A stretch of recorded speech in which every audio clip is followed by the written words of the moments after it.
नमस्कार दोस्तों, know your finance with अविरल में आपका स्वागत है। आज हम लोग जिस टॉपिक पे डिस्कशन करने जा रहे हैं वो है कि घर खरीदना चाहिए या नहीं खरीदना चाहिए, या फिर ऐसा कहें घर खरीदें या ना खरीदें। ये एक ऐसा क्वेश्चन है जो ऑलमोस्ट हर किसी के दिमाग में चलता है। जिसके पास नहीं है उसके दिमाग में तो चलता ही चलता है, और जो 10-12 लेके बैठा है वो 13वें के बारे में सोचता रहता है कि 13वां लें कि ना लें, क्योंकि जितने ज़्यादा लेंगे उतना ज़्यादा पैसिव इनकम बढ़ेगी। तो वो सब तो खैर एक अलग की चीज़ें हैं कि किसकी पैसिव इनकम या फिर घर है या इन्वेस्टमेंट है। आज हम लोग मेजरली सिर्फ फोकस करेंगे जिनके पास घर नहीं है उन्हें क्या करना चाहिए। तो बेसिकली देखिए, आज से 11 साल पहले लखनऊ में हमारा घर कुछ मजबूरियों में बिक गया।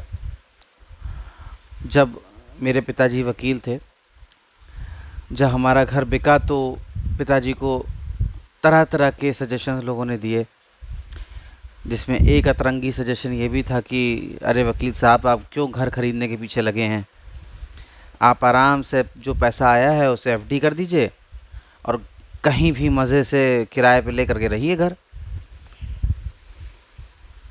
मेरा घर बहुत बड़ा था, कम से कम कुछ नहीं तो उसके अंदर कुल मिला के 150 पौने 200 लोग तो रहते ही होंगे जब था, तब 2013 के पहले। तो मेजरली किराएदार थे, तो मुझे ये पता था कि किराएदारों की लाइफ कैसी होती है, और मेरे पिताजी ने भी देखा था। तो इतना सब समझाने के बाद भी हम लोगों का एक थॉट बिल्कुल क्लियर था कि कुछ भी करेंगे किराए पे नहीं जाएंगे। क्यों? क्योंकि मान लीजिए आज आप कहीं रह रहे हैं, कल को अगर मकान मालिक आप कह दे देखो भाई खाली करो, हम यहाँ रहेंगे, या फिर हमारा कोई रिश्तेदार यहाँ रहेगा, या फिर हमें आप पसंद नहीं आ रहे, राइट, तो आप फिर दूसरी जगह के लिए भटक रहे हैं। और ऐसे कितने ही एग्जाम्पल्स मैंने जीवन में देखे हैं जिन्होंने ये इस अतरंगी सुझाव को माना, और अल्टीमेटली जो पैसा आया था उनके मकानों के बिकने के बाद, वो पैसा तिया तिया होके बेवकूफ़ी की चीज़ों में खर्च हो गया, और आज ना उनके पास वो पैसा है, ना उनके सर पे कोई छत। इधर से उधर सब भटक रहे हैं। बचपन से ही हम लोगों को डायरेक्टली इनडायरेक्टली कभी ना कभी ऐसा कहा ही जाता है कि कुछ हो ना हो सर पे छत होनी चाहिए। इसीलिए 2013 में हम लोगों ने किसी की नहीं सुनी और घर से निकले थे तो घर ही खरीदा, किराए पे नहीं गए। क्योंकि ना सिर्फ छत एक ज़रूरत है, बल्कि एक ये इमोशनल डिसीजन भी है।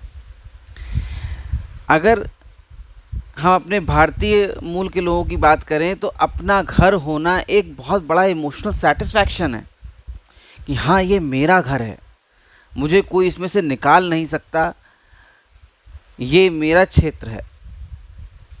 इसलिए जिनके पास घर नहीं है, एटलीस्ट अगर पेरेंटल हाउस भी है तो आप इस मैथमेटिकल कैलकुलेशन में जाएं, बाकी सारे ऑप्शंस में जाएं कि भाई एसआईपी कर दें, एफडी कर दें, कुएं में फेंक दें पैसा, जैसा आपको सही लगे करिए। बट यदि आपके पास एक भी घर नहीं है तो प्लीज़ दूसरों के सजेशंस को ब्लाइंडली मत फॉलो करिए। पहले अपने सर पे एक छत का जुगाड़ करिए, फिर उसके बाद कुछ और सोचिए। यही मेरा सुझाव है, यही मेरा ऑब्जर्वेशन है लाइफ में। ये कोई पत्थर की लकीर नहीं है, और ना ही किसी को मेरी कोई फाइनेंशियल एडवाइज़री है, क्योंकि मैं कोई फाइनेंशियल एडवाइज़र तो हूँ नहीं। बट मैंने जो लाइफ में देखा उसके हिसाब से मैं आपसे शेयर कर रहा हूँ कि यदि आपके पास कोई घर नहीं है तो पहले आप उसमें फ़ोकस करिए कि मुझे एक छत बनानी है। उसके बाद आप चाहे इन्वेस्टमेंट करिए, जो करना चाहे करिए, बट एक छत ज़रूर होनी चाहिए, चाहे छोटी ही क्यों ना हो। Thank you.